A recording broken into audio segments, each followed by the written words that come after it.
भाग 2।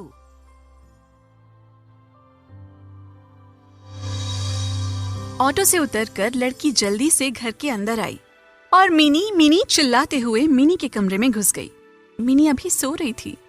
उस लड़की ने जल्दी से उसके ब्लैंकेट को खींचा और उसे झकझोर कर उठाया।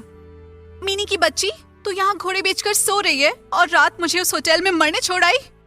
तुझे पता भी है कल रात मेरे साथ क्या हुआ? पहले तो मुझे ये बता कि मेरे ड्रिंक में वाइन किसने मिलाई थी।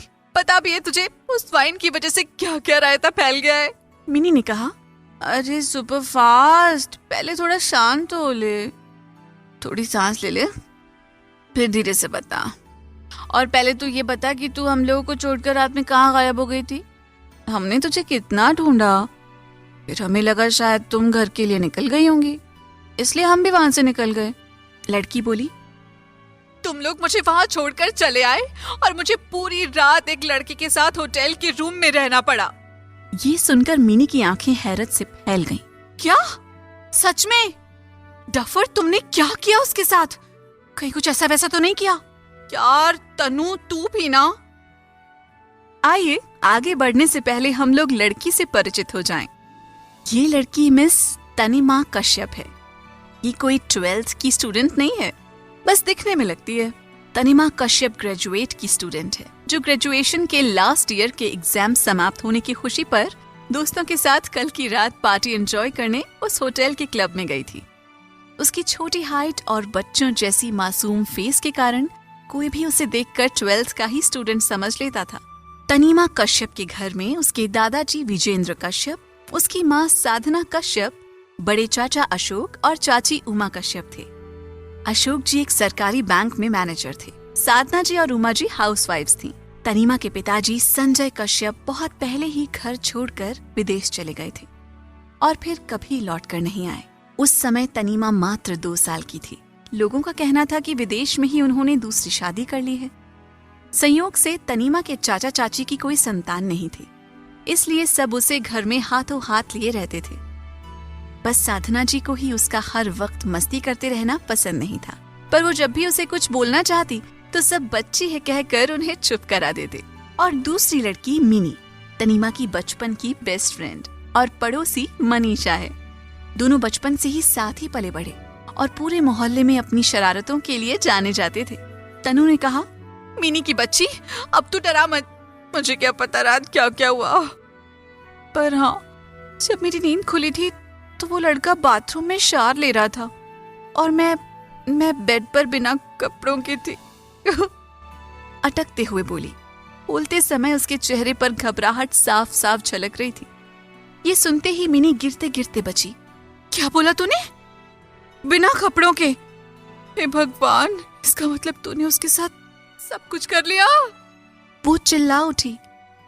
तनु इस पर उसका मुंह बंद करते हुए बोली, मिनी की बच्ची, इस तरह चिल्लाकर हार्ट अटैक तो मत दिला। अब जो होना था वो तो हो गया। मैं तो नशे में थी, वो भी तुम लोगों की वजह से। अब बस आगे और कुछ भी ना हो। और सुन, जरा धीरे बोल, अगर तेरी माँ ने सुन लिया तो सीधी मेरी माँ को जाकर बोलेंगी और फिर मेरे घर में तमाशा शुरू हो जाएगा। मिनी ने कहा, नहीं, तेरे घर में किसी को इसका पता नहीं चलना चाहिए। तनु बोली, हाँ, पर अब मैं घर कैसे जाऊं? सब पूछेंगे कि रात में कहाँ थी, तुम्हें क्या जवाब दूंगी? उसने उसे घूरते हुए कहा। मिनी बोली, तू मुझे क्यों ऐसे देख रही है? तनु ने कहा, क्योंकि मैं इस मुसीबत में तेरी वजह से फंसी हूं, तो तू ही मुझे बाहर भी निकालेगी। मिनी बोली, मैं कैसे? फिर कुछ सोचकर वो बोली, अच्छा सुन, तुझे यहाँ आते हुए मेरी माँ ने तो नहीं देखा ना? तनु ने कहा, नहीं, मुझे किसी ने नहीं देखा। मिनी बोली, तब ठीक है, हम सबको बोल देंगे कि तू रात में मेरे साथ ही रुक गई थी। तनु बोली, हाँ, ये ठीक रहेगा। तभी मिनी के कमरे के गेट खटखटाने की आवाज आई। इस पर मिनी ने उसे जल्दी से बेड में घुसने के लिए कहा। तनु भी जल्दी से उसके ब्लैंकेट में घुस गई। तभी मिनी की माँ गेट खोलकर अंदर आई। मिनी बेटा उठो, सुबह हो गई है। फिर उनकी नजर तनु पर गई तो वो बोली, अरे तनु बेटा, तुम कब आई? मिनी ने कहा, माँ ये रात में मेरे साथ ही आ गई थी। वो हम लोग बहुत थक गए थे तो ये घर नहीं जाकर यहीं सो गई। सुनीता जी ने मिनी को कहा, अच्छा किया उतनी रात को घर ना जाकर। अच्छा चलो तुम दोनों मुंह हाथ धो लो, मैं तुम दोनों के लिए चाय लेकर आती हूँ। ये कहकर वो कमरे से बाहर चली गई। उनके जाते ही मिनी अपने सीने पर हाथ रखकर लंबी सांस भर के बोली, आइश बच गए, अब बस तुम्हारे घर वाले भी इस पर विश्वास कर लें। तनु ने कहा, हाँ। फिर वो दोनों चाय पीकर तनु के घर के लिए गए। दोनों जैसे ही घर पहुंचे, बाहर में ही उसे दादाजी मिल गए। गुड मॉर्निंग दादू, कहते हुए तनु उनसे लिपट गई। दादाजी बोले, गुड मॉर्निंग बच्चा, पर रात कहाँ थी आप? मिनी ने कहा, दादाजी वो हमें रात लेट हो गई थी और हमें ढेर सारी बातें करनी थी तो मैंने इसे अपने पास ही रोक लिया। दादाजी बोले, कोई बात नहीं बेटा, पर जल्दी से अंदर जाकर अपनी माँ से मिल लें, पूरी रात नहीं सोई है। तनु ने कहा, ओह तब तो लगता है माँ बहुत गुस्से में होंगी। अच्छा कोई बात नहीं, छोटी माँ है ना। तनु और मिनी जल्दी से अंदर गए। हॉल में ही उसकी माँ बैठी हुई चाय पी रही थी। तो तुमने अब रात भर घर से गायब रहना भी सीख लिया, अपने पापा के नक्शे कदम पर चलना सीख रही हो क्या? साधना जी उसे देखकर उस पर गुस्साते हुए बोली। तनु उनका डांट सुन रुआसी हो गई। माँ मैंने तो पापा को ठीक से देखा भी नहीं है, तो फिर मैं कैसे उनकी जैसी बन सकती हूँ? मुझे तो अपने दादू के और अपनी माँ के जैसे बनना है, कहते हुए उनके गले से लिपट गई। साधना जी बोली, अच्छा अब बहुत हुआ मक्खन लगाना, पहले ये बता कि तू रात भर थी कहाँ? तभी शोरगुल सुनकर उमा जी बाहर आई। क्या दीदी, कब तक आप भाई साहब का गुस्सा हमारी लाडो पर उतारती रहेंगी? मिनी की माँ ने मुझे सुबह ही फोन कर दिया था कि तनु रात में उनके यहाँ ही रुक गई थी, वो मैं ही आपको बताना भूल गई। फिर तनु से बोली, चल जा बेटा, जल्दी से नहा कर आजा, मैंने तेरा फेवरेट आलू का पराठा बना रखा है। तनु जो कि अपनी माँ के इस तरह से गुस्सा करने से उदास हो गई थी, छोटी माँ का दुलार पाकर फिर से खिल उठी। थैंक यू छोटी माँ, उनके गले से झूल गई। उमा जी बोली, अच्छा चल जा, जल्दी से नहा कर आ, और मिनी तू भी नाश्ता कर लेना तब जाना। तभी सामने से अशोक जी न्यूज़पेपर लेकर आ रहे थे। उन्हें देखकर तनु ने गुड मॉर्निंग विश की तो अशोक जी उसके सिर पर हाथ फेरते हुए बोले, कैसी रही तेरी पार्टी बेटा? पार्टी का नाम सुनते ही तनु और मिनी पहले तो हड़बड़ा गए, फिर खुद को संभालते हुए मिनी बोली, अंकल जी सब कुछ बहुत अच्छा रहा, और लौटते हुए हमें लेट हो गई थी तो तनु को मैंने अपने साथ ही रोक लिया। तनु बोली, हाँ छोटे पापा सब ठीक ही था। अशोक जी ने कहा, ठीक है अब जाओ, जाकर नहाकर जल्दी से आ जाओ, क्योंकि जब तक तुम आओगी नहीं किसी को नाश्ता नहीं मिलने वाला। वो मुस्कुराते हुए बोले। तनु ने कहा, ठीक है छोटे पापा, मैं अभी गई और अभी आई। और फिर दोनों तनु के कमरे की ओर चली गईं। दोनों के कमरे में जाते ही अशोक जी साधना जी के पास आ गए। भाभी आप कब तक तनु को भाई साहब का नाम लेकर डांटती रहेंगी? साधना जी बोली, भाई साहब मोहल्ले वालों की बात आप नहीं सुनते हैं, मुझे सुनना पड़ता है, और ये लड़की है कि इसकी शरारतें दिन प्रतिदिन बढ़ती ही जा रही हैं। उमा जी ने कहा, पर दीदी बाहरी लोगों की बात सुनना ही क्यों? ये लोग तो अच्छा बुरा कुछ भी हो बात बनाएंगे ही, और हमारी लाडो शरारती जरूर है पर साथ ही समझदार भी है, हमें उस पर विश्वास रखना चाहिए। साधना जी ने कहा, जानती हूँ उमा, पर क्या करूं, हमेशा डर लगा रहता है, आखिर खून तो है अपने बाप का ही ना। अशोक जी बोले, भाभी माना कि खून बड़े भाई का है, पर परवरिश तो आपकी है ना, आप अपनी परवरिश पर भरोसा रखिए, हमारी बिटिया ऐसा कुछ नहीं करेगी जिससे हम सबका सर शर्म से नीचे झुक जाए। उधर कमरे में तनु और मिनी दोनों नीचे की बात सुनकर परेशान हो गए। तनु बोली, अब तो मुझे भी डर लगता है, पता नहीं कल रात क्या हुआ था मेरे साथ, कहीं कुछ ऐसा वैसा तो। परेशान होते हुए वो बोली। मिनी ने कहा, देख तनु तू डर मत, अभी फिलहाल के लिए तो तू सब भूल जा, वरना अगर तू इसी तरह डरती रही तो पक्का सबको पता चल जाना है, इससे हम लोग बाद में देखते हैं। तनु ने कहा, हाँ तू सही कह रही है, अच्छा चल तू बैठ, मैं तुरंत नहा के आई। एक सप्ताह के बाद मिनी, तनु तनु तनु चिल्लाते हुए घर के अंदर आई। उसकी आवाज सुनकर तनु जल्दी से अपने कमरे से निकलकर नीचे आई। क्या हुआ, इतना क्यों चिल्ला रही है? बाकी सब भी उसकी आवाज सुनकर हॉल में आ गए। मिनी बोली, तनु तेरे लिए खुशखबरी है, तनु बोली, खुशखबरी, वो भी मेरे लिए। अच्छा चल जल्दी से बक, क्या खुशखबरी है? मीनी ने कहा।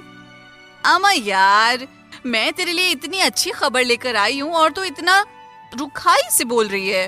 अब तो पहले मुंह मीठा करा तभी बोलूंगी। वो मुंह फुलाकर बोली। तनु ने कहा, बोलना है तो बोल, नहीं तो रहने दे, मैं नहीं मुंह मीठा कराने वाली। उमा जी ने कहा, अरे मिनी बेटा बताओ तो क्या खुशखबरी है? चलो मैं मुंह मीठा करा देती हूँ। आज सुबह ही दीदी ने गुलाब जामुन बनाया था। ये कहकर वो किचन से जाकर गुलाब जामुन का बाउल ले आई। मिनी गुलाब जामुन का बाउल देखते ही खुश होकर बोली, वाह गुलाब जामुन! साधना आंटी, आपको पता था कि मैं आ जाने वाली हूँ, इसीलिए आपने मेरी फेवरेट गुलाब जामुन बनाई है ना? कहते हुए एक पीस उठाकर अपने मुंह में डाल लिया। तनु उसके हाथ से गुलाब जामुन का बाउल छीनते हुए बोली, ये तेरे लिए नहीं, ये मेरे लिए बनी है। अच्छा अब जल्दी से बोल, वरना दूसरी पीस नहीं मिलेगी। मिनी ने कहा, अरे यार तू भी ना। अच्छा सुन, लास्ट एग्जाम के रोज हम लोगों के कॉलेज में कैंपस सिलेक्शन के लिए जो कंपनी आई थी ना, उसने हम लोगों में से 5 स्टूडेंट्स को एज अ ट्रेनी चुना है। तनु ये सुनकर एक्साइटेड हो गई। और वो लकी 5 स्टूडेंट्स कौन कौन है, जल्दी बता। उससे इंतजार नहीं हो रहा था। मिनी बोली, बताती हूँ, पहले एक और पीस गुलाब जामुन तो खिला दे। इस पर तनु उसकी तरफ बाउल बढ़ाते हुए बोली, बस एक पीस और जल्दी बता, वरना तेरे पेट से वो पीस भी निकाल लूंगी मैं। मिनी गुलाब जामुन उठाकर खाते हुए उसे एक पेपर थमा देती है, जो उस कंपनी की कैंपस सिलेक्शन की रिजल्ट की प्रिंट आउट थी। पेपर में तनु ने अपना नाम देखकर खुशी से उछल पड़ी और अपनी माँ के गले लग गई। माँ, मेरा भी सिलेक्शन हो गया और मैं इसमें जरूर ज्वाइन करूंगी, क्योंकि इतनी बड़ी कंपनी में जॉब मिलना बहुत बड़ी अपॉर्चुनिटी है। ये सुनते ही उमा जी और विजेंद्र जी खुश हो गए।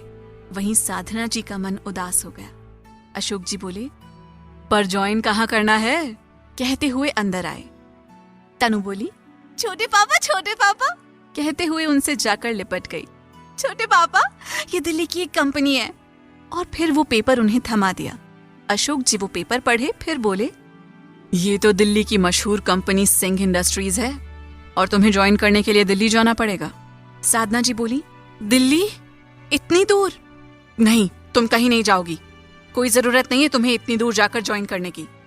तनु बोली, पर माँ कंपनी दिल्ली की है तो मुझे वहीं जाकर ज्वाइन करना पड़ेगा ना, और ये मेरा पहला जॉब ऑफर है, उसमें भी इतनी बड़ी कंपनी का, और आप चाहते हो कि मैं इसे बस इस वजह से छोड़ दूं कि मुझे इसके लिए दिल्ली जाना पड़ेगा?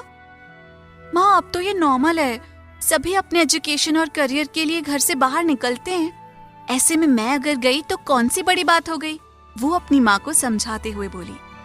साधना जी ने कहा, मैं ये सब कुछ नहीं जानती, अगर तुझे कुछ करना ही है तो यहीं रांची में रहकर कर ले, तू यहाँ से बाहर कहीं नहीं जाएगी अकेले। तनु ने कहा, पर माँ।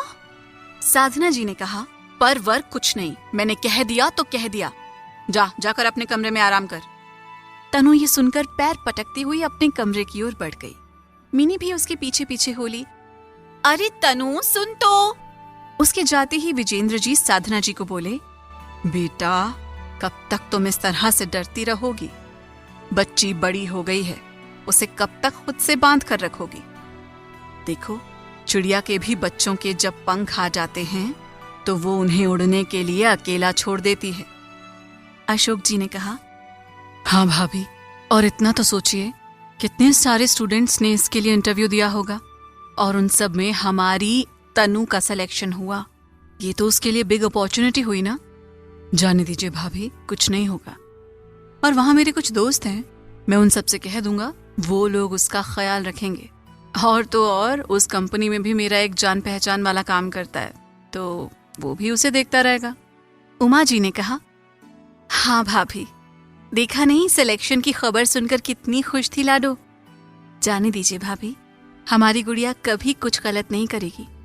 सबके समझाने पर साधना जी भी मान गईं और फिर एक सप्ताह के बाद तनीमा अपने छोटे पापा के साथ दिल्ली जाने के लिए घर से निकल पड़ी। तो जान ही गए हम उस रात शिवांश से टकराने वाली मिस्ट्री गर्ल के बारे में, मिस तनीमा कश्यप। इस बेचारी को ना जाने कितनी गलतफहमियां हैं उस क्लब वाली रात को लेकर। उसे सच्चाई का कुछ अता पता ही नहीं है। तनीमा कभी उस रात की असली सच्चाई जान पाएगी या नहीं, ये तो वक्त ही बताएगा। फिलहाल तो मैडम एकदम तैयार हैं दिल्ली की उड़ान भरने के लिए और अपनी नई जिंदगी की शुरुआत करने के लिए। पर तनीमा ये नहीं जानती है कि उसके इस नए सफर में बड़े सारे अजब मोड़ उसका इंतजार कर रहे हैं। क्या होता है जब तनीमा दिल्ली जाती है, ये पता लगाने के लिए बढ़ चलिए अगले अध्याय पर।